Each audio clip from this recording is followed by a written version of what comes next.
everyone. Welcome back to Ghostwood, the Twin Peaks podcast. I'm one of your co-hosts, Charles Skaggs, back in the basement of solitude, because still hiding out from the coronavirus. Hooray.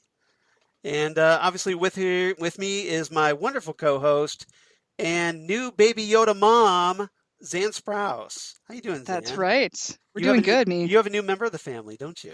I do, and it's Baby Yoda. I ordered one of those Mattel plush Baby Yodas back in October, and it arrived yesterday, and it's amazing. So if you follow Xan on Facebook, and you really should, some adorable as hell pictures of her with her Baby Yoda, and just talking to her, right here on Skype, she looks all kinds of maternal, Baby Yoda. Yep, he's my little guy. He worked with me today. He sat at the window and just looked out the window. She kind of cradles him. She snuggles up to him, and it's all kinds of adorbs. The baby, he needs to be taken care of.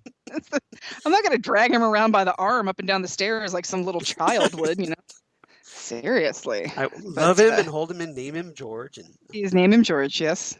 But he showed up. His big black eyes are like reflecting in the monitor back at me. I know, aren't they so sweet? So cute. He's so cute. Those soulless black eyes. No. Like a doll's eyes. And I knew that what was behind that boy's eyes was purely and simply evil. Yeah, and don't get me started. And we won't talk about. Don't get me started on Halloween. And we will talk about how it comes to life, and then we'll try to kill her in her sleep. We won't talk about that. It'll be the most adorable murder you've ever heard of. It's going to be so cute. Can you imagine this little hand holding like a little knife? Like do the hand thing, baby. I mean, come on. How adorable is that? It's the cutest, the cutest Chucky movie ever. Seriously. Oh man, yeah. If there was a Baby Yoda that would like talk to you and like, walk around and, help you do voodoo stuff, that'd be so cool. But no, so it's kind of been like a Baby Yoda birthday because Chris did me a Baby Yoda drawing for my birthday. And I saw that. That was just exquisite. It was pretty awesome. Yeah. So because of the fact that it was a quarantine birthday for me. Yeah. Yeah. So happy belated birthday. Thank you very much. I have been 44 years old for 5 days now. Oh dear God. I am in my mid 40s. That's craziness. Yeah, well, when you start putting a 5 in front of that, let me know. Yeah, I'd rather put a 5 in front of it than not put a 5 in front of it. And you know what? So you know what that means, Charles? I'm still staying at home. Thank you very much.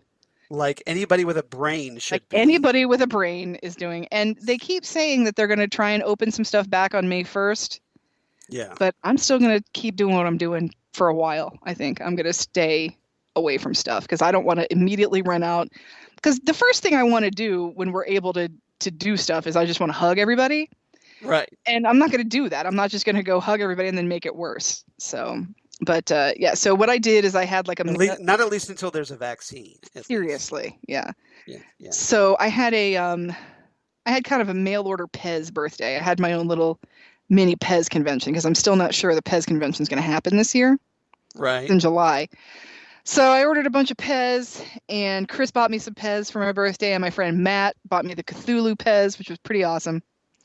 So so this was basically the Xan Pez Expo. The Xan Pez Expo 2020. Yes, it's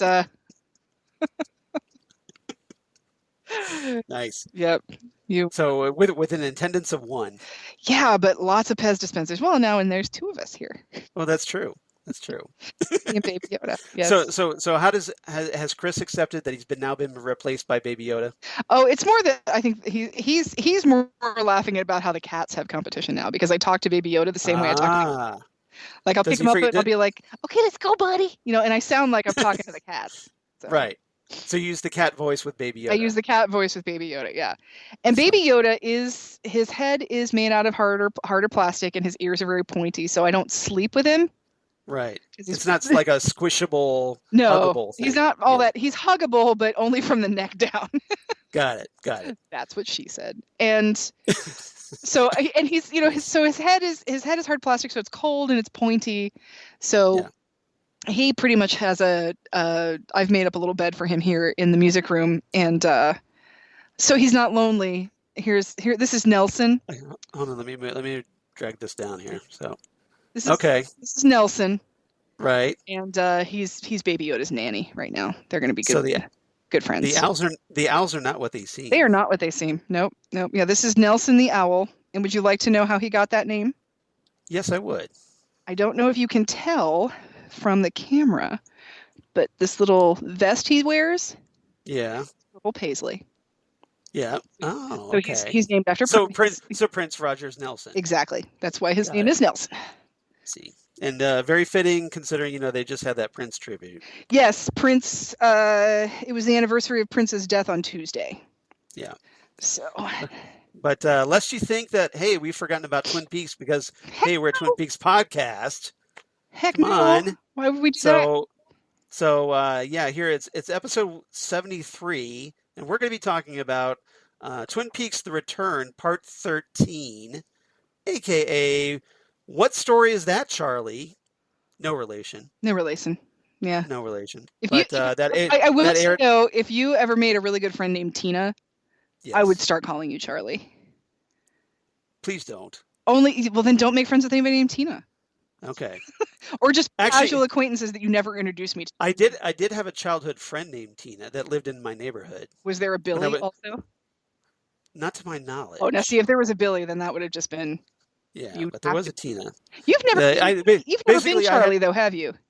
No, although I have relatives that call me that. And I basically give them the glare of death every time they do that. The stink eye? Yeah.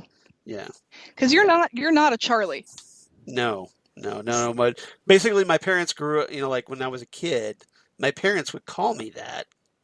Okay. And then as I got older, I think I got resentful of it and then decided, well, screw that, I'm going to be called Charles. So you were Charlie at one point when you were little. Yes. When you were little. Okay. Yeah, that's what I was called. Gotcha. But yeah. Were you that typical you were only Charles when you were in trouble? No. Okay. No, it was just more like, like I'm very super serious, so I'm going to call myself Charles. Oh, I gotcha. So, Yeah. What's your middle name? Gerard. Oh yeah, that's right. Yeah. Like Buck Rogers. Yeah. But yeah, I could or Gerard Christopher. So yeah. Oh yeah, there's that too. Yeah. I was just thinking like maybe, if you were, Charles Gerard, you knew you had done something really bad. So yeah, no, I never got the 3-name treatment. I never really did either because I think my parents, they just didn't have time to say all those syllables. Well, why would you bother if you could just yell? Yeah, that's the thing. You're not a Charlie, and I'm not an Alex. I never was an Alex. See, and I love the name Alex. It's just, am I an Alex though? I think you could be. Yeah. Because you do have that very hip mentality. But Xan is so much hipper for the hip mentality, though. That's true. It is. Yeah. You're right. Yeah. Xan is a hipper name than Alex. Yeah. People have tried to call me Alex and it just doesn't work. Yeah. If you call me Alex, I will not know you're talking to me. It doesn't even resonate for me as being my name. So. But that's okay. That's okay. We love you as Xan and forever shall that be. That's what I've always been. My parents named me Alexandra with the express purpose of calling me Xan. So that's good. That worked out. At least but you know what you really aren't? What? You're not a Chuck. I can't begin to tell you the amount of fights I've almost gotten into with people over that. Oh, I'm sure. Because, just to try to piss me off, they try to call me that. Mm-hmm. Because, they see the name Charles, and for whatever reason, their brains cannot process. And they think they're going to be your buddy by calling you your nickname, and then they pick the wrong nickname, and now you just hate them. Yeah, exactly. It's like no. Like if I wanted to be called that, I would call myself that. Don't you get that? So it's like maybe you could show a little respect and like. Call me what I want to be called. Seriously. But a lot of people just they can't grasp that notion for whatever reason. Yeah. Here's the one thing I want to say. Read my damn SIG file. Okay? Don't get my email and then say, "Hey Alex, thanks for your email." You didn't freaking read it. Or if you got like a, "Hey Charlie, thanks for reaching out." You didn't read my SIG file. Read my damn SIG file. That's all I'm saying. The only way I would ever call you Chuck is if I were your lesbian best friend that wore sandals all the time.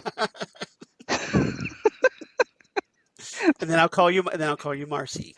No, that would be Peppermint Patty. Marcy calls Peppermint Patty Sir, and she calls Chuck. You'd have to call me Peppermint. But my point is that yeah, that's true. Oh, that's true. Yes, I'm sorry. I did have it backwards, didn't I? You had your lesbian comic strip characters mixed up. I did. I obviously need to brush up on my lesbian comic strip characters. I'm sorry. Yeah, you do. You really do. I'm Allison Bechtel would be very disappointed in you right now. But yeah, did I just fail the Bechtel test? You failed it. You just failed it right there. Yeah, no. If I were your lesbian best friend, I would not be able to resist calling you Chuck. But okay, that's all right. That would be. I think it would be justified. Yes. So speaking of Charlie Seth, and his and all the work he has to do, and it's late, and he doesn't want to go to the roadhouse. I was trying to figure out how we got down that road, and I was like, oh yeah, Charlie. See, it doesn't even resonate to you as being your name. That's how much of a not Charlie you are. Exactly. Yep. All right. So yeah, we're talking, like I said, Return Part 13 came out on August 6th, 2017. Hard to believe it's been almost 3 years already. My goodness. Yeah. Where's the time go? But before we do that, I did want to talk really quickly because I know Xan and I, we've been talking for like an hour already before we got on this podcast. So if my voice sounds a little shredded, that's probably why. That and the Symbicort. Well, that'll do it. Yeah, you and your deviated septum. Exactly. Stupid bronchitis. Stupid. Ain't nobody got time for that. I know. Nobody got time for that. But I did want to talk about something that came out this week since we last talked for our big 30th anniversary Twin Peaks special, which was all kinds of crazy awesome. It was a new David Lynch interview that came out on April 20th with a Hollywood Reporter. Okay. And it was basically a Q&A. Nice. And so that there wasn't that much to it. It's a pretty straightforward Q&A article. So, but it did have a couple of things that have kind of been made the rounds, and as far as people turning entire news articles out of like a couple of sentences. There's not a lot going on, Charles. There isn't. So with that in mind, because there isn't much, I thought I'd bring this up. So David Lynch, first he talked about, basically he came out with a denial of sorts, a very vague and very Lynchian denial that Twin Peaks Season 4 is not happening again, as we had hoped. Well, he said that about Season 3 too, so. Yes, he did. But basically, so this was basically the quotes that was from the article that I pulled. So basically, you have THR asking and talking about the other show that had been brought up earlier in the article. Lynch says, all these rumors that are flying about, but I can tell you there's nothing happening in that regard. THR asks, okay, so the rumors are false? And Lynch replies, it's a rumor that even if it was true, there's nothing happening. So if you want to parse that statement a little, so it's a rumor. It can be a rumor, but it could be true. He didn't say it was a lie, did he? No, he didn't. He didn't. It wasn't again, it was a very enigmatic, very Lynchian dismissal of a rumor, but he is not really clarifying what that rumor is about. See, that's the thing. It's a rumor, and even if and the thing is, I would expect that nothing's going on right now. Nothing's going on right now. Right. We are in quarantine, Yeah, so essentially, that particular context that you just described could be like there's nothing happening because, hey, all the production is shut down. Because there's literally nothing happening anywhere in the world right now. Exactly. So therefore he could amongst thinking humans. So therefore it's like, that rumor you were kind of hoping for? Well, there's nothing going on right now because, hey, there's no coronavirus. There's that coronavirus. Yeah, there's nothing going on right now because there's nothing going on right now. So What do we know at this point? Probably absolutely nothing. We don't know a damn thing, and that's how it should be. We are going to know what he wants us to know when he wants us to know it.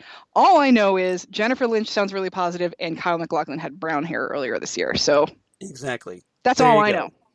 That's your argument. That's a good argument, though. It's not even an argument. It's just all I know. That's giving me hope. I need something, Charles. Baby Yoda knows, but he's not telling. This is the plague, okay? I need something to hold on to for after the plague. I need security, damn it. I need something. Well, now I have Baby Yoda to hold on to during the plague. Exactly. Oh, he's got a little bean bottom, so he's all weighted and he'll stand up by himself. He's so cute. I am not going to make it through this podcast without that. Yeah, see, Baby Yoda is here with me right now. I'm holding his little hands, and he's making little hand movements, and he's looking at Charles and just sort of moving his head. I really shouldn't. And he's pretty awesome. So that's gross. That is awesome. All right. So on a side note, though, in that same article that I wanted to bring up, he also talks about Dune, or at least THR asked him about Dune. Oh, about the Villeneuve Dune? Yeah, about Denis Villeneuve, excuse me. His new upcoming adaptation of Dune, which we found out was going to be basically broken up into 2 movies. That's good. Dune could easily be 3 movies. It could be It could be We're Still on Caladan. It could be Oh My God, We Were Betrayed, and it could be the Kwisatz Haderach. But of course, one of my questions is like, well, okay, so where does he split the book? That's a really good question, and I'm wondering. I'll bet you it's like once he meets up with the Fremen, it's going to be because that's a good place. That's a good place. That's my theory, but or like he takes the Water of Life or something like that. Water of Life is kind of towards the end of the book, though. Oh, that's true. It is. Yeah, that's why I'm thinking when he first meets up with like Kynes and the Fremen and. Yeah, I can see that. After, like, the first movie could end at the betrayal of House Atreides and, like, the death of Dr. Yueh. Yeah. Maybe they end with calling him Muad'Dib. Or something like that, or just he meets this girl, this desert girl, and she does the whole "tell me of your homeworld" Usul type of a thing. Yeah, the Chani. Yeah. Yeah, and then it's over. But yeah, it's like it's up through to the betrayal. Yeah. And maybe that'll end, and then it'll be the rest of it. Yeah. So. But now I kind of want to try to go through the book and try to figure out where they're going to split it. Oh my God! Don't make me read Dune again. I've read it like 90 times. It's been a while since I've read it. It's been a while since I've read it too. I've read it 4 times. I read it actually. I think I read it like 2 years ago for a book group. Probably 20 if you count the original Marvel Comics movie adaptation. Oh my goodness! Yeah, there's that too. Yeah. But that had some cool Bill Sienkiewicz. Are you following Bill Sienkiewicz on Facebook right now? Yes, I am. Oh. You talking about that Brokeback pose? I'm talking about his reference photos. Yeah, the Brokeback. Yeah, where he basically it's him naked with a gun. Yeah, it's a reference photo, and he posted it, and everybody's using it as reference. I think it's bringing the world together. God bless you, Bill Sienkiewicz. He's a good man. He is. So anyway, Lynch talking about Dune. Basically, the Hollywood Reporter asked Lynch about whether he's seen the new photos that just came out about the movie, which look amazing, by the way. I'm trying not to look. I'm already sold on this movie. I'm trying and failing, but I'm trying not to look. It's worth it to me to check it out. But Lynch says, basically tells the reporter, well, look, I've got zero interest in Dune. And when they ask why is that, Lynch says, quote, because it was a heartache for me. Yeah. It was a failure, and I didn't have final cut. I've told this story 1 billion times. It's not the film I wanted to make. I like certain parts of it very much, but it was a total failure for me.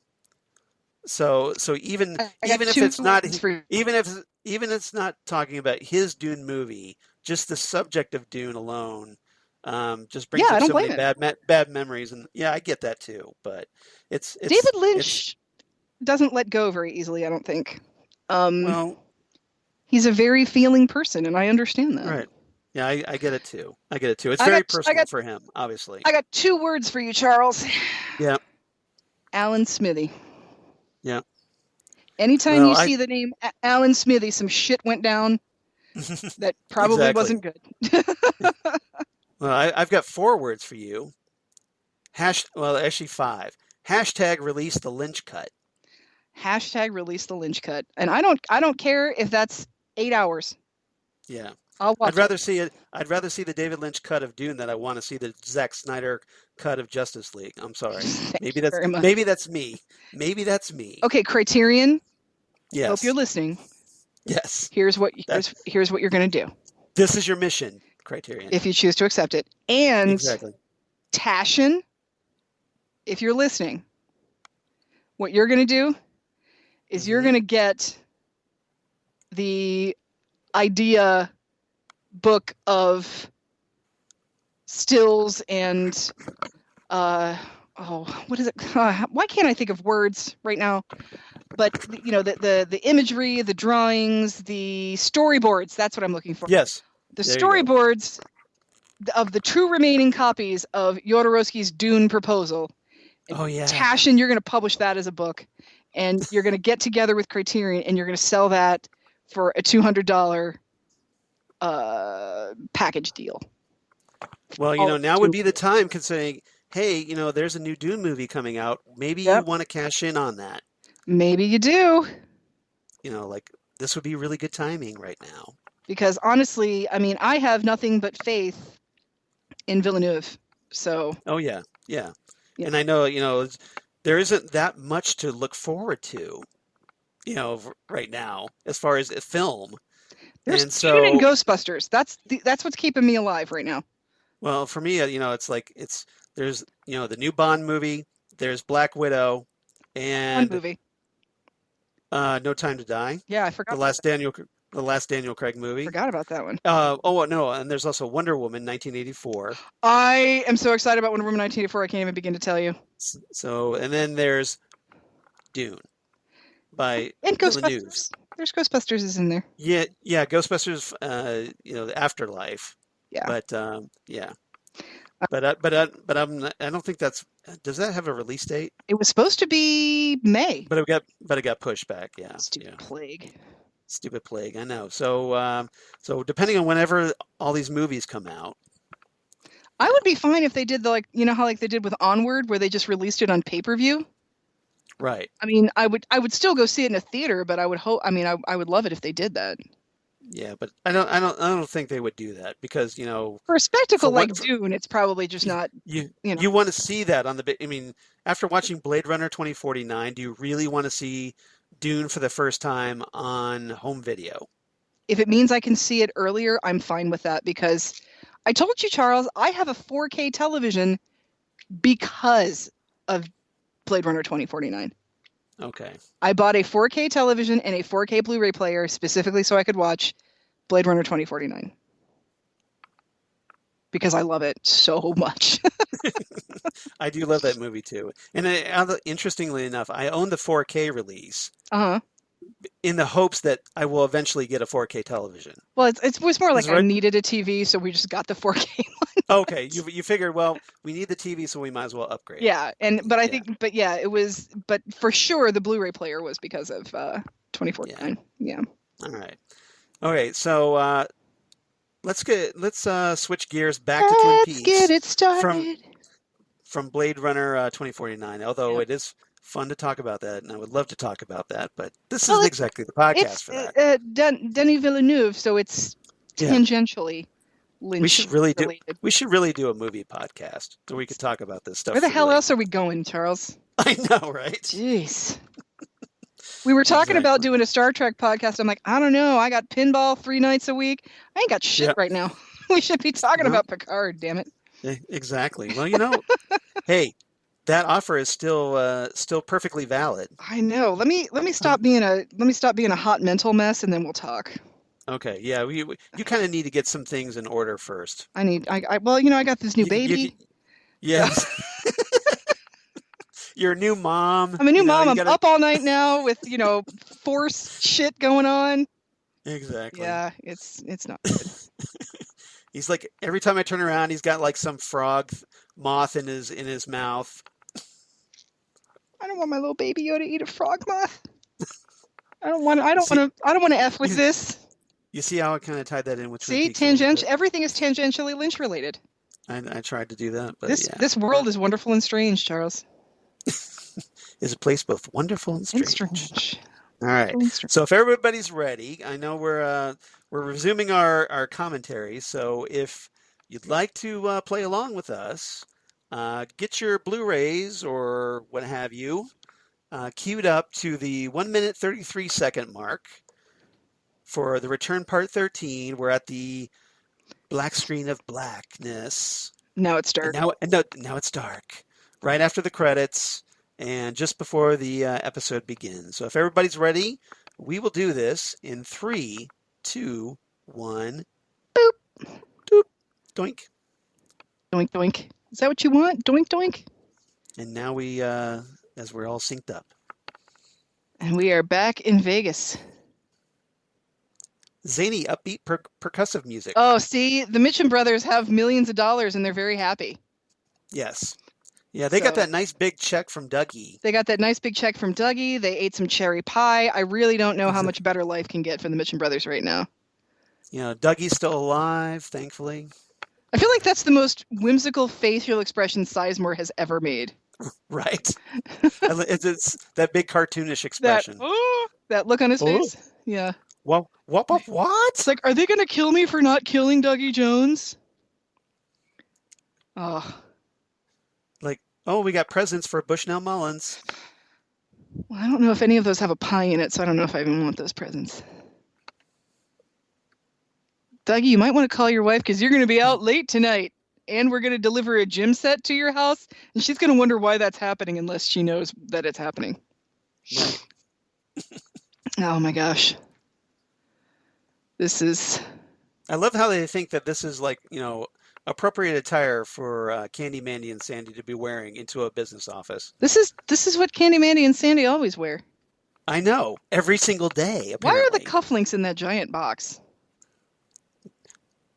Do they have the entire, their closet, just these dresses? A new car! Now let's see what's behind door number 3. Johnny, tell him what he's won. A new car! Everybody's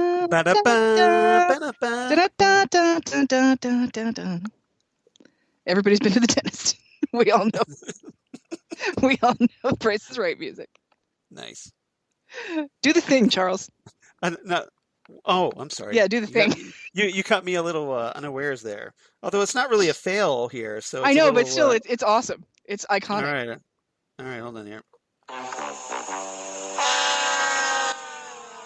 That's what Tom Sizemore's feeling right now. I love how he's crawling under his desk. Uh-huh. Yep. Well, this is most unfortunate. Right. To the Todd phone. Pulls out the cake dish. See, here's the thing. It's like who's running the show with who now? I don't. Right. Starting to lose track on all the people that want Dougie Jones murdered. Well, you can cross the Mitchum brothers off, but Duncan Todd apparently Duncan Todd still wants Dougie dead.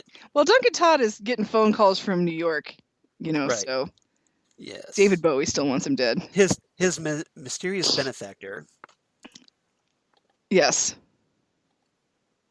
Did you watch that Phantom of the Opera on Friday? Yeah, it was YouTube did that 25th anniversary at the Royal Albert. Oh. Red Door. Now I was probably too busy watching Doctor Who global rewatches. Gotcha. Okay, so I think this is funny. It's like, hi, ma'am, we're here from the casino to build a playground for your child. Right. That's gotta be because weird. Hey, casinos are always in children's playground sets. I just want to know if these are Teamsters. Are they going to be able to? Oh, and hey, it's a brand new car. A new. But and she also, remember, she's got what if she got $400,000 in a bag too that nobody has to know about? Right, 40,000, I think. Yeah. No, I think it's more. I think it's $427,000. You're probably right. Yeah, I think it's You're probably right. A shit ton of money. A ridiculous amount of money. Yeah, it's a ridiculous amount of money. And Dougie, you finally came through. You got that gym set for Sonny Jim. Because remember, she was going to pay off those guys. Right. But she only gave them like 20 grand or something. And she's like, this is all we have, and you'll just take it and like it. As we listen to the Dance of the Swan from Swan Lake, composed by Pyotr Ilyich Tchaikovsky. Do you want to hear my Tchaikovsky story from my days in record stores? I want to know where the spotlight is coming from for this thing. I know, right? It's just going... And is anybody else like waiting for the giant to come out? The giant is just going to show up on the trampoline. Yep. It is happening again. I thought the worst, but apparently you were hanging out with gangsters that bought us a gym set. It's happening again. Yeah, going, like waving his arms, going, no. Get off the gym set, Sonny Jim. And then a new car. So anyway, Charles, when I worked at record stores... Fair question. Isn't he just a little old for this gym set? Charles? Yeah. I legit want that gym set in my backyard. Okay? So I'm going to go ahead and say no. Okay. Anyway, working at record stores, when Christmas music would come in... Meanwhile, in Montana, when Christmas music would come in, people would want, the basic classics. And one of the things they wanted was the Nutcracker. But we didn't always keep that in Christmas music. It was something we sold all year, right? Okay. So people would say, I'm looking for the Nutcracker. And I say, it's not with our Christmas music. It's back with the rest of the classical music. It's arranged by composer. You'll find it back there. And then, of course, I would get well, who wrote it then? I'm like, I'm sorry. I guess you didn't go to the third grade and read 1,000 picture books and stuff that were aren't you my age? Haven't you been watching the Baryshnikov Nutcracker on TV since 1977? So anyway. Unless you want to pay me to be your music teacher, go look it up yourself. I would say, I'm sorry, I apologize. The composer's name is Tchaikovsky. Oh. And then they would come back and they would say, I have been all through the seas and I can't find Tchaikovsky anywhere. And I'm like, you know what? I'm going to go help you because there's no helping you. And I'm not a music snob anymore. You're a recovering music snob? I am a recovering music snob, but I just feel like if you grew up in a remotely Judeo-Christian household, right, you've seen the Nutcracker somewhere. One would think by now, you would think. Because it's kind of everywhere. Yes. It's kind of everywhere. Yeah, it's kind of all over the freaking place. So we have Mr. C. This is not going to be a good day for any of these guys. Basically, he's gunning for Ray because, remember, hey, Ray shot him and killed him until he had to be resurrected by the woodsman. Yep. And so he's carrying all kinds of infection right now. Pretty much. Yep. I love this guy looking at him like, what the hell am I doing with this dude? So the fun fact, this big bald guy that's in here, Resno, he's played by an actor named, he shows up in a lot of weird things. His name is Derek Mears. Okay. And if you're a DC Comics fan, you probably know him from the very recent DC Universe series Swamp Thing. Oh. He played Swamp Thing. Nice. Okay. Yep. He was Swampy. He was also. Go ahead. He kind of puts you in mind of what's his name from The Hills Have Eyes and yeah, I know. Some Kind of Wonderful. Right. Yeah. I can't think of his name though right now. What's wrong with me? And the Humbug episode of X-Files. Yes. Yep. Which is one of my all-time favorite X-Files episodes. Oh my gosh. The Freak Show episode. Oh, so good. What do they call the enigma in that? The conundrum? The conundrum. Yeah, that's right. Yeah. That's right. And Michael J. Anderson is in that episode. Yes, he is. Yes, he is. So that brings us right back to Twin Peaks. Exactly. Tangentially Lynch related. I can make anything you want tangentially Lynch related. To be fair, though, anytime we're talking X-Files, David Duchovny's in it. So right. So there you go. Pretty much every X-Files episode is Twin Peaks related. Pretty much. Yep. Tangentially, yes. Oh my goodness gracious! Oh, what is this? Kindergarten? Nursery school. Ooh. You become our boss. Well, here's the You get a copy of our home game, you get all the rice-a-roni you can eat, my friend. the San Francisco treat. Yep. See, and here's what's crazy about this is like I feel like there's like 19 guys in this room all just packing all kinds of heat. Right. Why are they not just murdering him? Pretty much, right? Yeah. You would think. Now, to be fair, though, Resno said while we were talking that he wanted to have a little fun first. Yeah, I So love this basically- guy in like the tie, like he's like Yes. he's like their mob accountant. Yes. That's like he's like this Well, really not usually a really nice guy, but he's got a really bad cocaine problem. Well, his description, his character name is called the farm accountant. The farm accountant, yep. Yes, that's actually his name. So I thought that was kind of funny.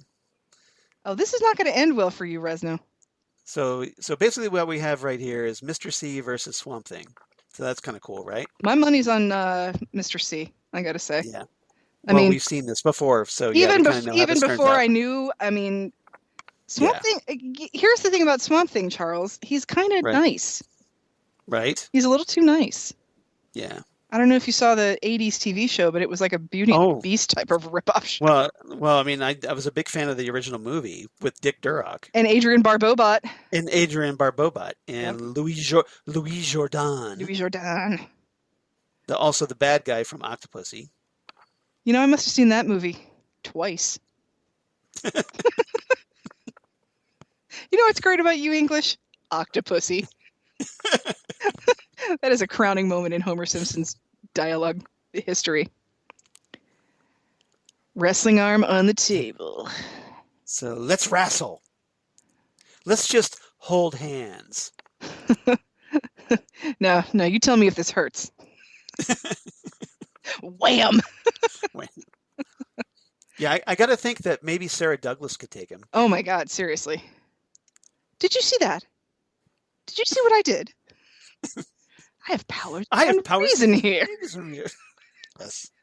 Yes. I don't think anybody quotes more Superman 2 than you and me. Well, definitely you. You're better at it than I am. You I thought started it when I went to Australia. That's true. Australia. That's just because it's one of my favorite lines in that movie. Why do you say these things to me?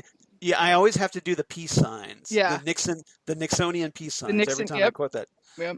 Australia. Why do you say these things to me when you know I will kill you for it? All right. See, Mr. C is like given a false sense of security here. Like he's having a little fun with Renzo here. Yeah. Renzo said, let's have a little fun. And he's like, okay, let's do that.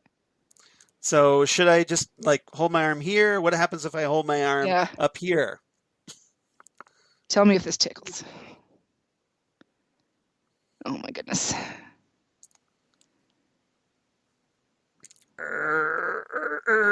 Over the top. Oh my goodness. Sylvester Stallone. Oh, with his backwards ball cap. Who did that song? Was that another John Parr? Was that Survivor again? I forget. No, I don't think that was Survivor. Okay. I forget who that was. Because I feel like Survivor and Sylvester Stallone are eternally entwined in the world of culture. I think it's Sammy Hagar. For Eye of the Tiger. Let's see. Robin Zander from Cheap Trick did In This Country. Okay. And let's see. I'm not sure who else. But it really hurt when you had my arm down here. So I'm going to bring my arm back up again because this hurts me. Yeah, Sammy Hagar does Winner Takes It All. Okay. Not like the ABBA version, though, right? No, I don't think so. Whoa! See, Renzo. Sometimes my arms bend back. Sometimes my arm's been back. Oh, see, Ray, you need to be just running. Pretty much. Why is Ray still here at this point? If he knows that Mr. C's gunning for him. And he's very, what I think is interesting about this is this feels like something that Cooper would actually do. Like, think about Cooper being challenged to an arm wrestling match Right. when he's at One Eye Right. Jack's. I feel like he Yeah. would say this exact same thing. Doesn't it feel? Oh, Smash. yeah. And then punches his nose right through his face. Like inside out, practically. See, Ray, you should have been running a long time ago. You know, I understand that this was a. Anybody got a Band-Aid? Anybody got one of those things that you can do on a car to get a ding out of a car? I think that might help. Maybe if you give him mouth to mouth, you could pop his nose back out if you blow really hard. I like how they all give them their shitty phones. Right. It's like, doesn't anybody have a decent cell phone? All these Blackberries. What the hell's wrong with you guys? Right. Uh-oh. We love our crackberries, man. Things are looking shady for Ray. Meanwhile, the farm accountant. Yeah. Here's my thing about when you see criminals like this. Right. Yeah. Do they not have a shower in this fortress facility that they're hanging out in here? Right. I don't get it. I mean, Ray's probably the cleanest one of the bunch, apart from the farm accountant. Well, and it's probably because he just got there like 2 days ago. Yeah. He hasn't had that layer of scuzz fall upon him. You know who the farm accountant probably is like? He's probably like Cyril from Archer. Yeah. You know? Well, you know who the farm accountant is. It's Colin Robinson from What We Do in the Shadows. Oh my gosh, yeah. Colin Robinson. He's the He's the energy vampire. He's the emotional vampire. Well, no. That was the emotional vampire was what's her name from Saturday Night Live. No, it's both of them. They're both emotional vampires. No. He's an energy vampire. Oh, is he an energy? Okay, then That's why he was a little confused at first by what's her name as the emotional vampire. Yeah, Vanessa Bayer. Yes, Vanessa thank you. Bayer. That's her. I want to know who hired you to kill me. I don't know, some machine from New York. Kind of Right. sounded like if Bowie were Southern. Oh my goodness gracious. See, I told you. It's David Bowie, Philip Jeffries. Philip Jeffries. The long lost Philip Jeffries. You know, I don't know how much money somebody would have to put into my account for me to listen to someone on the phone telling me to kill somebody, but it would have to be a hell of a lot of money for me to believe somebody on the phone. Well, presumably, that's what happened. I guess, but I don't know, man. Jeez Louise. I also don't believe criminals. Like, anytime you make a deal with, like... Wow. That's a shocking development. Not believing criminals. Yeah, just whenever it's like, oh, yeah, but we had a deal, you know. Yeah. We had a deal. Well, you said I would... Yeah, I'm the frickin' Joker. You know? Like, you know, no, I killed the bus driver. Like, that kind of thing. Like, that I would expect. Like, and all those guys thought that they were the one guy that was going to kill somebody and then be done with it. Yeah. So I just think it's. Who's the bus driver? Oh. Here we go. Yep. Let me reach into my '90s badass black jeans. Oh, yeah. What do you got there? It's the ring. Don't take the ring, Ray. Don't take the ring, Ray. Oh my God. Supposed to put this on after I killed you. Why didn't you do it? Well, considering what would happen to him if he did. I know, but I mean, he thought he killed him. Why didn't he put the ring on him? Well, he did kill him. They brought him back. You know, the woodsman brought him back. What I'm saying, though, is that Ray is saying here, I was supposed to put this ring on you after I killed you. Yeah, it's a good question. Why didn't he do it after he shot him? I mean, Ray waited around for those woodsmen. Right. Why didn't he do it before that? Well, maybe because he saw the woodsman, he figured, well, something was going to happen. So, that maybe, whole offer was... But now he's desperate. Don't do it, Frodo. And then Gollum comes off and bites the ring off his finger. Yeah, seriously. And bites his finger off. It's gonna age you faster than you want it to, Ray. Raymond of the 9 Fingers.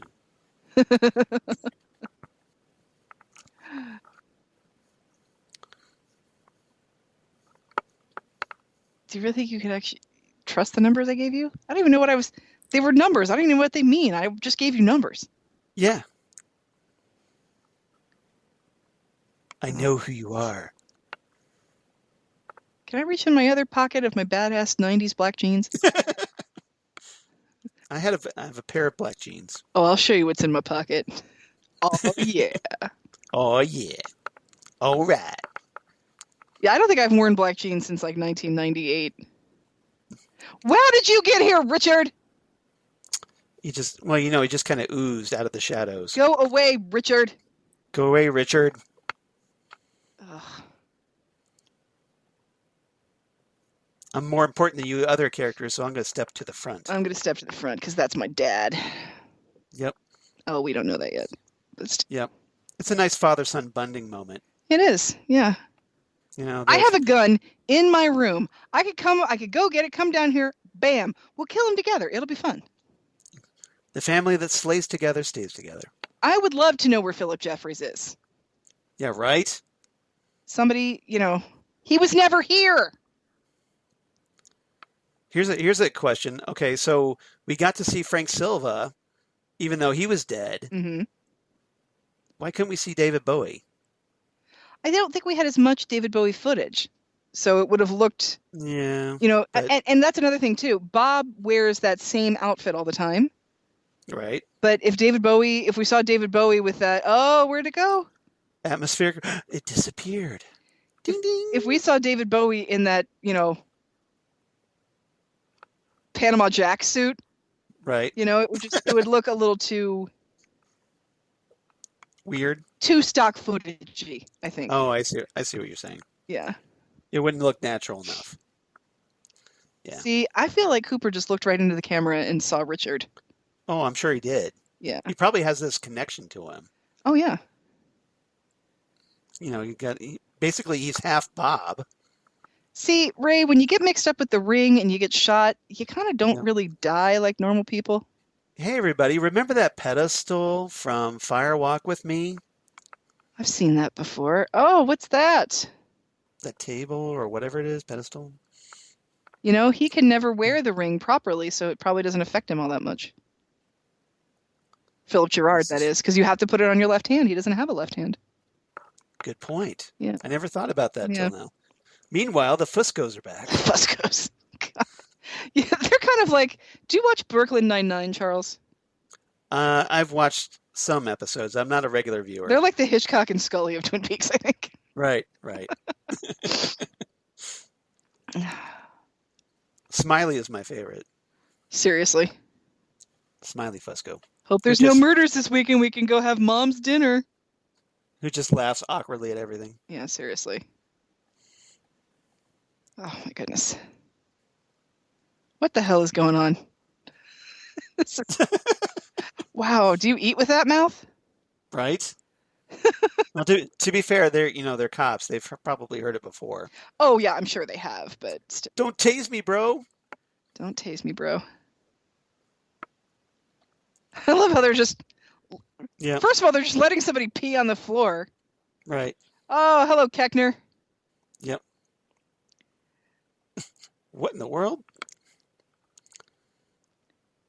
So that happened. That happened. I don't even know what that was, but it happened. Yeah. Right. But it kind of makes you, and it's a credit to Lynch, like he makes you want to know what happened. He does. Yep. He's another one too. I think David Keckner was born to play Todd Packer. He's so good at that role. Oh, see? Swing. Nothing but net. Oh my God. Is there anybody not in bed with anybody else around here? Right. It's all connected. Murder somebody? Yep. Somebody, is there any way you can help me? Oh God. You're not supposed to call me where I work. See, every police station has a Chad. And that's the Chad. That's this one's Chad. What?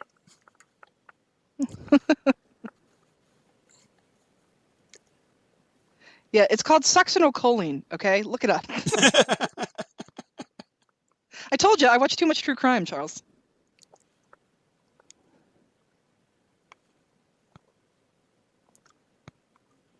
Needs more haloperidol. Haloperidol, that's another. What do they give you? Haldol? How much? How much? Know your doses. It's elementary.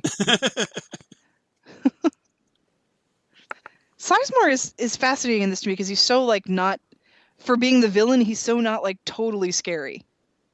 Well, he's a goofball. Yeah. You know, he's a very comedic villain. Yeah, and I think he's good at that. I think he's, you know, Yeah, he's got a flair for it. Sizemore is like your perfect bad guy too. I mean, one of my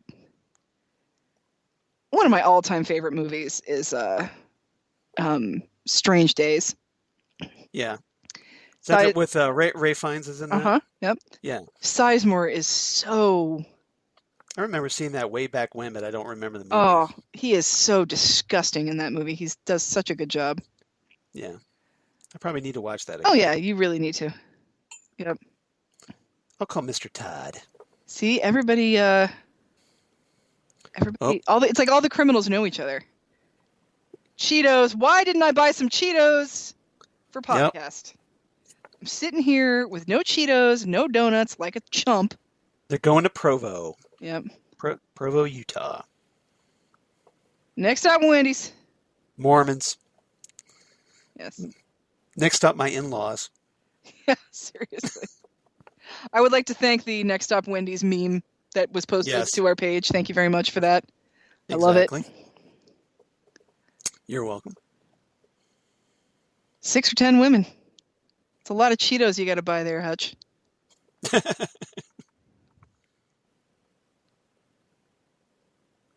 Yeah, seriously. If you're not supposed to have alcohol and you're not supposed to have caffeine, you can only have sex with 10 women so often. Well, to be fair, maybe Hutch bought like one of those big value packs. I would. Especially if she's going to be on her period soon. Right. The F if I am!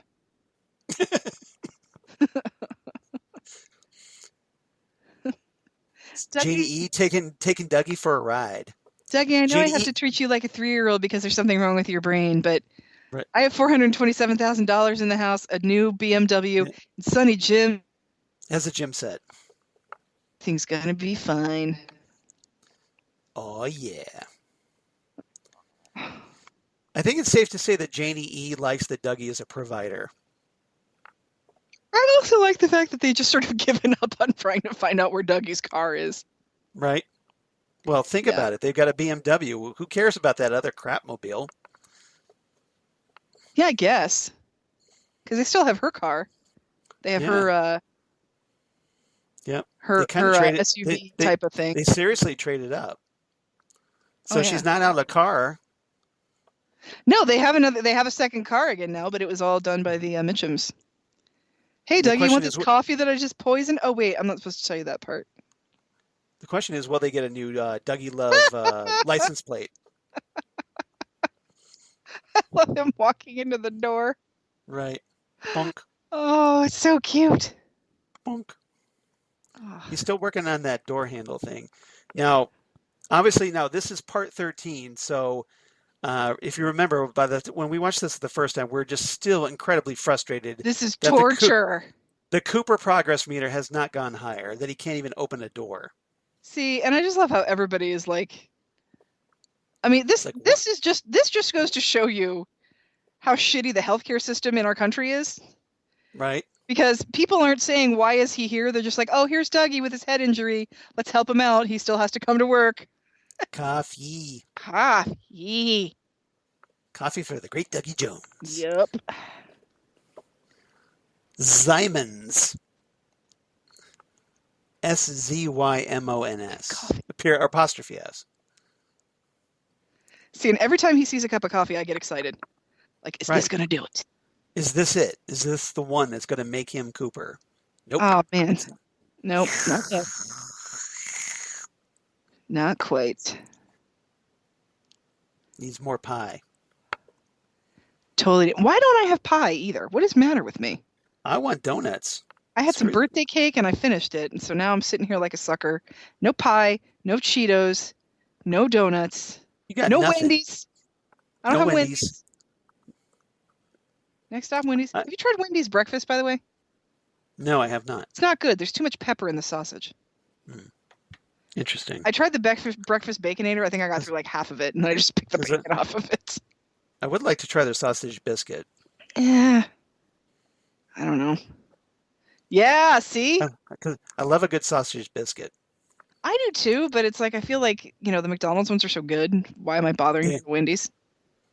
Well, the McDonald's ones are only good if they're like not rock hard from the drive-through. True, yeah, but they're really, they're when you get them and they're new and the bottom is like crunchy because Yeah. it has so much, grease on it. It's so good. Just a little poison, no big deal. Just a little bit of poison. Hey, Charles. Iocane powder. So you knew that I would switch your glass with mine, so therefore Wait till I get going. wait till I get going. I'm not going to do that whole bit because we could, and we would not be the first We people could. to do it. No, we would not. Yeah, I'll bring you a slice. Enjoying my coffee. See, he's like, oh yeah, that's right. I have coffee that you're not going to be able to drink. Dun dun dun dun dun dun. I forget where. What's this on Anthony's shoulder here? A little dandruff. Well, just a little bit. Need that Selsun Blue there, Anthony. The stuff on the left side is tingling. Do you understand what that means? It means that it's working. Dave, what about the show? Oh, to hell with the show. This is science. This feels so good. Oh yeah, keep that. Oh, yeah. Oh, yes. Now I'm relaxing. See, you're too tense. Doug, He cries. I'm supposed to I'm so tell sorry you. I poisoned your coffee. So remind me why he's in bed with Duncan Todd. I'm guessing Duncan Todd knows something that Anthony did. Like That's maybe what I'm he knows. thinking, yeah. Maybe he knows that Anthony embezzled from Bushnell Mullins Insurance Company, or something. Something, yeah, I don't know. He's like, fine, I'll just take your coffee then. Or remember, like maybe he, it's a casino debt. Who knows? Yeah, that's a good point. Yeah, I forgot about that. He's like, I don't care who drank this coffee, I'm drinking this coffee. Yep. Secondhand coffee. Yeah. Oh my God. Want some pie? I would say that my mouth is watering, but it's more like it's spasming, thinking of Do you have that little lip quiver going? I can't see you because you're turned back to me. more people will come with you thinking we have bunch of pie. When you gotta go, you gotta go. Wash your hands. Right? Especially now. Dang it. Dougie, I'm sorry. Oh, he's like, no, it's fine. I have pie now. Yeah, I'm good. Don't worry about it. Bro, I'm good. It's all good. Meanwhile, at the double R. Dark clouds over the double R. Meanwhile, where the rest of the pie is. Yeah. Shelley still wearing 2-inch high heels, Aw, waitressing. Shelley's very stylish. Even if she's not terribly practical Not about af- it. Oh, And not afraid to wear a low cut at her yeah, age. he's been gone for 2 nights. You know what? Then that means he left you, and you're going to come to my house and forget about him. And then you're going to maybe go to Bloomingdale's, get yourself a facial, maybe buy some new dresses, and then hire a decorator to come in here quick. Because damn. Oh, goodness. Oh, Becky. Did you flashy thing me? When is my own flash? When you all right. Oh, vanilla ice cream Yeah, sounds seriously. really good right now. Come down here and I'll give you a piece of damn, all right. It's like I might be addicted to heroin, but that pie sounds really good. Well, she's got a case of the Mad Munchies, yo. Oh my gosh. Yeah, come and live with me and what's his name? What's his name? The guy that Shelley's seeing now. What's his name? Oh, Stephen Burnett. Oh, no. No. You mean Shelley? Shelley. Red. Yes. Red the Magic Man with Aw. his magic coin. See, he's coming clean. Bushnell Mullins is not a bad man. Yeah, that's what I'm gonna do. I'm trying to. So here he's gonna explain it to me now. Thank you. See, I've been working for Todd. You could act like a man. I don't want to do. I don't know what to do. He already told me. I know all about it. That's why That's why I gave the Mitchum brothers $30 million. Anthony, let's talk. You're just pathetic here. Yeah, I'm really kind of mad at you right now. But I'm ready to. I love that. I'm ready to. My contempt for you is subsiding. I love it. I'm this close to coming out of boxing retirement to punch you in the face. I'm coming out of boxing retirement just to punch you in the face. I would love to have seen that, though. You are my number one sales agent. Don't forget your lucky duck.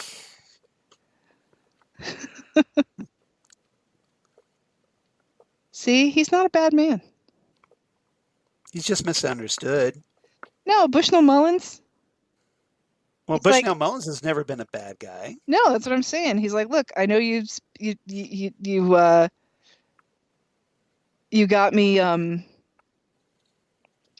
made me lose money, all that stuff. I thought you were my friend. You sold me out, and right. But I know who the real problem is. The real problem is Duncan Todd. Yeah.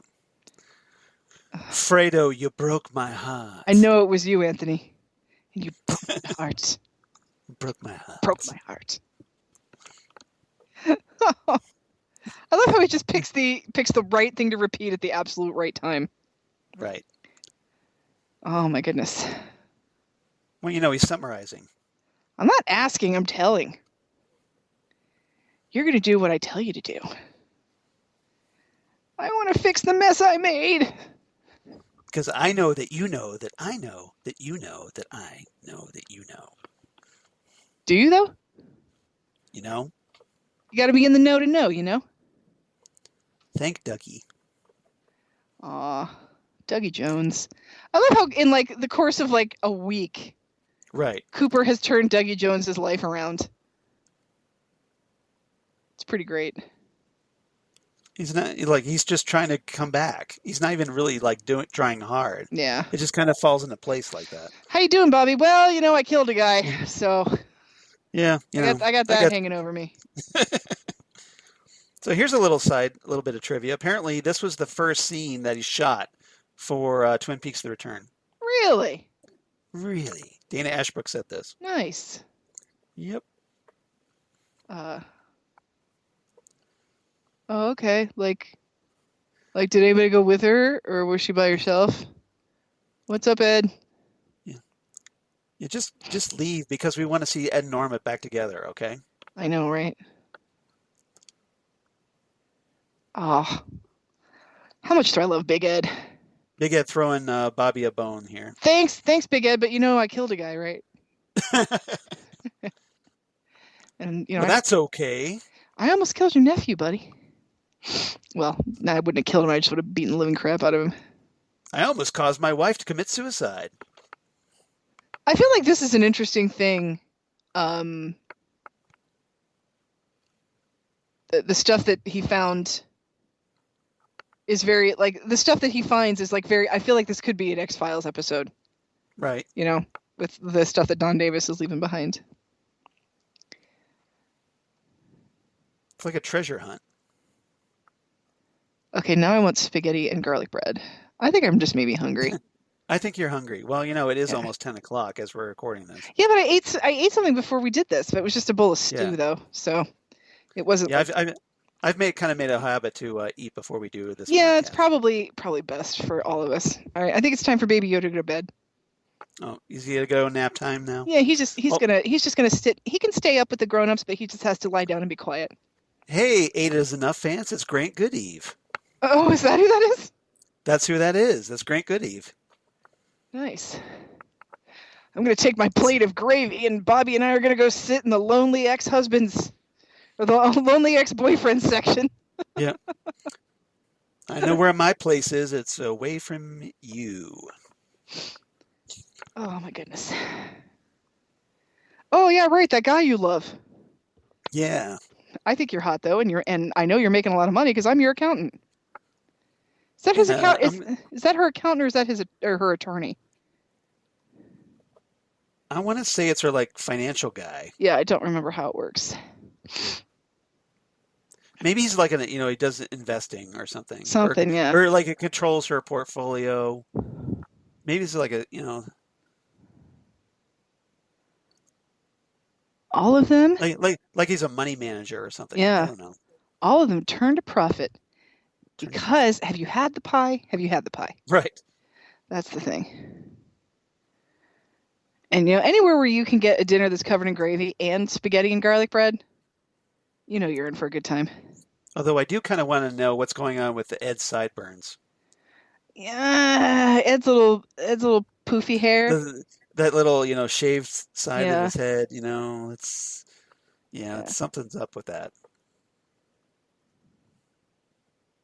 So, yeah, if you use cheaper food, you'll make more money. So what you're telling me is cheaper cost means more profit. Really? Tell me more. You're spending too much. Seriously, charge $8 a slice. People will buy it. Right. You're not out of the ballpark by raising prices here. They don't think the pies at our other locations are as good as the ones we have here. How long did you have coffee at 79 cents a cup? Probably till like 2007. Probably. Just because she never bothered to change the sign. Yeah, that's the thing. It's like, heck, even now you go to a diner, coffee is like $1.25. Right. And you could sit and drink it all day because I think coffee probably costs $1.25 to brew 80 of those big, gigantic urns of coffee. Yeah. And hey, now you can buy a whole barrel of oil with that. That's true. You sure can. You're a pie artist. He's some kind of artist. Love doesn't turn a profit, Charles. It's a harsh lesson, but we all have to learn it. But it does have a heavy cost. It has a heavy cost. I'm so smooth. Did I show you my whitened teeth by any chance? No. No. I'm talking about Grant Goodeve. Oh, I thought maybe you whitened your teeth. I'm like, how did you go to the dentist, Charles? No. Yeah, I have Hollywood white teeth. You want to check it out? And I'm the only person in Twin Peaks that has a tan. Yeah, seriously. We live in Washington State. You shouldn't be tanning. Yeah. Unless you go to a tanning bed. Everybody knows it's Norma's double R, but, I'm with Norma on this one. I wouldn't change the name. Norma's double R.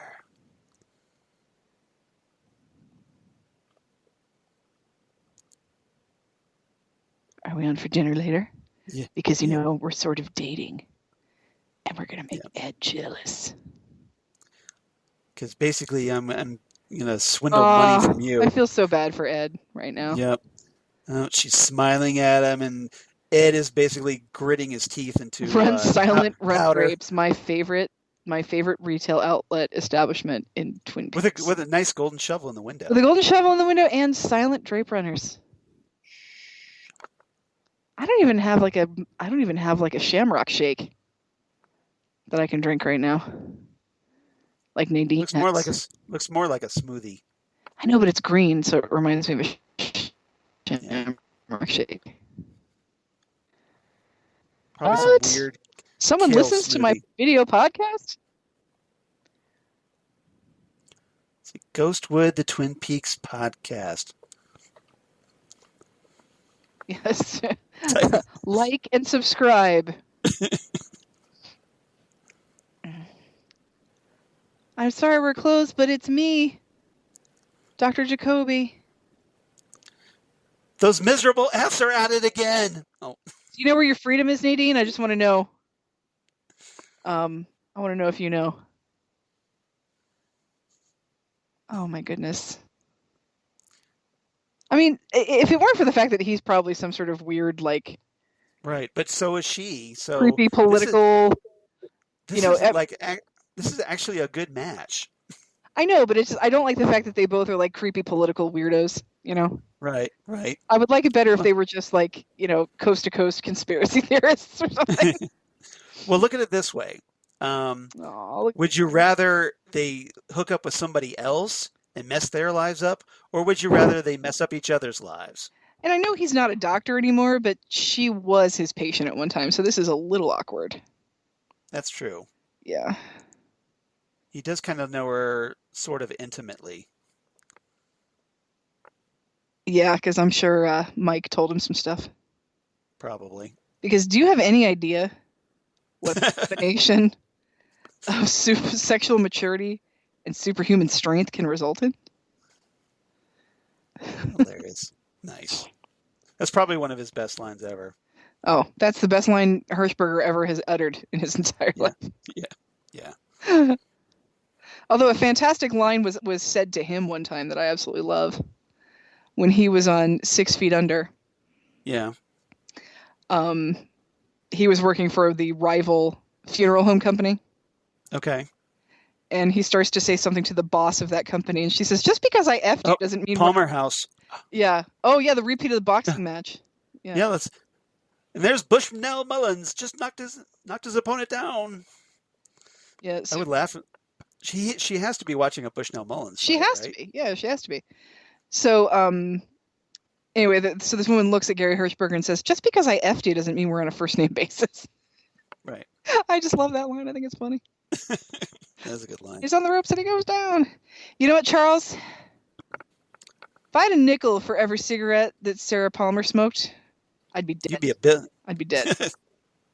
Yep. I want to know where she got this match. It's like she pay for like premium cable to go like watch old time boxing. I think it's YouTube. She's just watching YouTube. Of course, right now that's all they're showing on ESPN because there's no sports. Did you watch that televised horse tournament? I did not. Oh my god! The fact that we are so hard up for sports that we are watching televised horse cracked me up. So I watched like 5 minutes of it. I'm like, I can't even.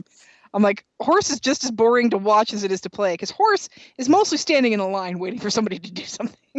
So we have to think it's Frogmoth here, right? I think this is Frogmouth. Something's going on. Yeah. We instead of doing like Leland or Bob, now we do like Sarah or Frogmoth. Sarah or Frogmouth. Yeah, exactly. I will say that, minus the cigarettes, this is kind of me right now during this quarantine. Right. Just in my pajamas, pissed off. All those bottles. Pissed off that the vodka bottle is empty, going up and getting another bottle of vodka. Right. Just drinking the Mr. and Mrs. T's right from the jar. You kind of wonder why she doesn't have like a little mini fridge in the living room. Well, I mean, she's living there alone. Yeah, It'd save her some steps. Yeah, seriously. Man, can you imagine how that place must smell? Oh God. Like cat pee and cigarettes and hoarder house. Yeah. But yeah, if you haven't caught on by basically by now, like the ninth circle of hell. Yeah, if you haven't caught on by now, this is just maybe about 13 seconds of the same boxing round just looped over and over again. Yeah. So presumably, it doesn't matter what's on TV to her. Yeah, I don't think she's, I think she's looking past the TV into the static. She's just waiting to die. Yeah, pretty much. Or waiting for the Frogmoth to call on her for whatever the Frogmoth or waiting to go down to the bar and maybe eat a guy. You really want to F with this? You really want to F with this? You saw me. I was just sitting here drinking my drink. Oh, Audrey's got her coat. Yep. She's ready. What did she say? She said, I think so. Sorry, just Audrey made me think of it. Right. Did you even call Tina, Charlie? Oh, here we go. Uh-oh. Here we go. No, I haven't. No.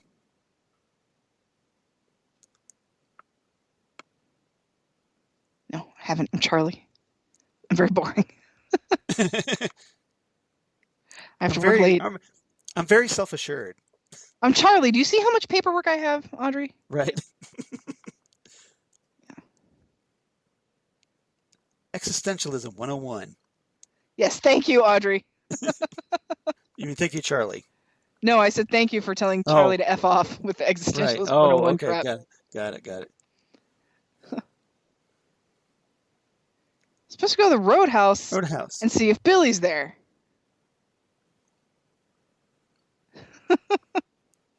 And why is she supposed to do that? Do you know where the Roadhouse is? You know where the Roadhouse is, Audrey. Come on. What are you people? I swear dope? you're on drugs. Reefer madness.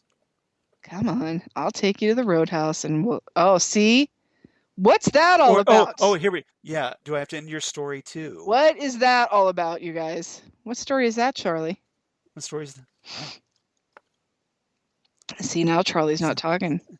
Isn't that the story of the little girl who lived down the lane? That's a scary movie, I'll tell you that right now. So what she's referring to there is a 1976 movie starring Jodie Foster and Martin Sheen. Jodie Foster. About a mysterious kid whose absent poet father and secretive behaviors roused the suspicion of conservative neighbors in a small town in Maine. Spoiler alert, the father is dead and she's just pretending like he's still alive because she doesn't want to be taken away by Children's Services. It's like Ghostwood here. It's like Ghostwood here. Yep. So. She said the thing. My main question about that is, oh God, look at how good she is. She's angry, then she's crying, then she's terrifying. God, she's so good. Showing the range. Oh, she's so good. I love her so much. Ladies and gentlemen, the Roadhouse is proud to welcome this pine cone. James Hurley. Oh, Charles, I still can't get over how excited I was to hear this song. I mean, I made fun of this song for 20 years, and then a lot of people did. And then he starts playing it on this episode, and I literally started to cry. I was like, "Oh!" I think it's hilarious that David Lynch is redeeming the song. And it's the original recording, by the way. It is, yeah, and it's just so he's just lip syncing here. This is so sad too, just to think that he's still playing this Laura Palmer song. Forever. Well, to be fair, he recorded it with Maddie and Donna. In love. Still, But now he's singing it to Renee. But he's thinking about Laura with this one. Right. He's like Bobby. Laura Palmer brings back some memories. Brings back some memories. And I. We're the backup singers who sound exactly like Maddie and Donna Hayward. That's why he hired them. Right. He's like, I need you to sound like two very specific people, so go. Right. One who's dead and one who went crazy. So. Yeah, one who's dead and one who has problems. Yeah. You might have seen her sister around town.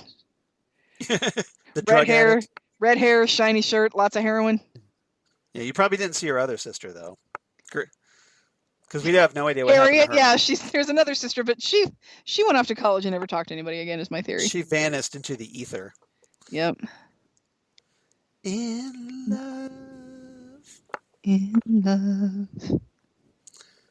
we go strolling to forever. That's it, forever. Yep. Say what you will, when a guy sings a song just for you. Here's the thing, though. When a man who's 20 years older than you is singing a song to you, right? I don't know if it's about you. That's when you got to be a little concerned as to who that's actually about. Exactly. But he was giving her the eye earlier in the season. I know. I'm just saying, it's like... And the fact that, by the way, she's married, because James has never learned his lesson about that, apparently.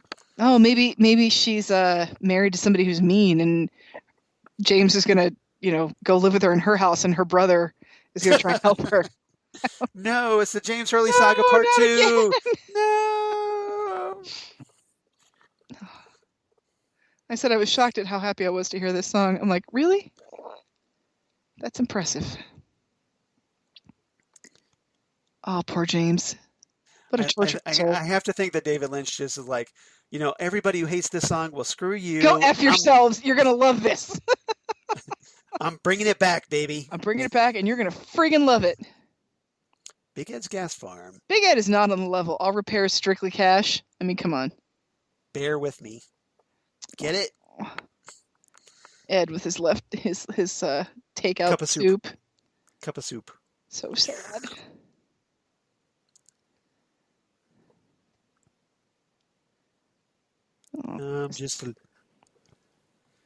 I'm so lonesome I could cry. Frame straightening. What is this business? Right. Well, he's kind of had to diverse a little bit. Yeah, he had to diversify a little bit. Amazingly, like a lot of people weren't into farming gas. Go figure. I know. Who would have thought? And they built that interstate like 20 years ago. That took away a lot of his business. Right. So. But I got my cup of soup. I got my cup of soup. And I have all of my hardware bits. 25 years of regrets.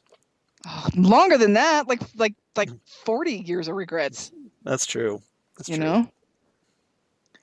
Oh, so sad. So a bit of a downer ending for this episode. A bit of a downer ending. It starts out really happy because, the Mitchum brothers are... Yeah, they're dancing around with Candy, Mandy, and Sandy, and yeah. Yep. So... Yeah. It's just gonna burn things just to burn them. I thought he was gonna set fire to his whole gas farm there. Yeah, I don't know if I'd be playing with matches at the gas farm. Right. Yeah. I'm just gonna stare at the match because fire, walk with me. One chance out between two worlds. Oh, you know what he's doing? It's the flame of love. Flame of love, is it really over? From What Did Jack Do? What did Jack do? Yep, exactly. And, that's chicken soup, so... Right? It's chicken, oh. Yeah, so... Right. Like That's what happened. That's what happened to... what's her name? Yeah, it's what happens when you mess with chickens in a David Lynch, just like regular chickens. Oh, Big Ed. Big Ed, if you would just have... She had beautiful thighs. Beautiful thighs. Oh, Big Ed, and that's our episode, everybody. Big Ed, if you would just have some courage. Yeah. He needs courage. Put him up. All right. So anyway, thanks everybody for listening. And I hope you're all staying safe. Yeah. Do you have a rating for this one? For this one, oh boy, this one's probably going to be 8 out of 10. Insurance confessions. Nice. I'm with you on this one. I give it 8 out of 10 shiny new gym sets. That's a good one. I figured you were taking gym sets, so I left that one for you. Okay. But, all right. Appreciate that. This is a good episode. We're getting closer because even though Dougie's not Cooper yet, he's doing Cooper type things. Like he's doing detective work and he's getting a little bit more into into what he's supposed to be. You had some happy things happen, but you also had some really sad stuff happening in this one too. So well, obviously with Ed, yeah, definitely, and that whole thing with Audrey and Charlie is just all kinds of disturbing. Oh, so disturbing! Like it's like Ghostwood here with that stuff. I know. Right? What is that story, Charlie? Ghostwood here. Yep, that's it. It's right there. That's it. So, but it's nice for her to, give our podcast a shout out. I would appreciate that. I know, that was really sweet of her to do. Exactly. So thanks, Audrey. Thank you, Sherilyn Fenn. Yeah, exactly. Appreciate the love. So, if you want to be like, hey, Sherilyn Fenn, or if you want to drop us a line, please drop us a line at ghostwoodpodcast@gmail.com. Love to hear from you. Love to know what you did for the Twin Peaks 30th anniversary. Yeah. And or hey, You got any ideas for what we should talk about after we finish talking about the return? Yeah. Do you have any Twin Peaks related quarantine recipes you'd like to share? Exactly. Or Just- any suggestions? Yeah, just say hi. Stuff you'd like for us to talk about. Just, drop us a line. Let us know because we'd love to hear from you. We sure would. Otherwise, that's ghostwoodpodcast@gmail.com, the Gmail. The Gmail. Or on Twitter @GhostwoodCast on Twitter. Or on Facebook at Ghostwood the Twin Peaks Podcast. And would love to hear from you because, hey, we need people to talk to because we're all cooped up in our houses. Yeah, we don't want to get cabin fever, y'all. And we know you're out there because I see the downloads. So I know you're listening. Downloads, exactly. Nice Homestar Runner reference there. Hey, we have the Gmail. I just figured we The came Gmail. up with it. That's true. I see you did the whole theme there. Yep. So drop us a line. We'd love to hear from you. Otherwise, come on back next time, Ghostwood. Presumably for episode 74, we're talking about the return part 14. That's the plan. We are like the dreamer. So all you Monica Bellucci fans, This is your time to shine. Your time has come at last. Yep. As David Lynch gets creepy about another foreign actress. Oh, once again. He wants to speak a little French. Wants to speak a little French, although this time he's speaking a little Italian. A little bit. Because Monica Bellucci. So everybody, thank you so much for listening. And we'll see you next time right here on Ghostwood, the Twin Peaks Podcast. Bye. Good night, everybody.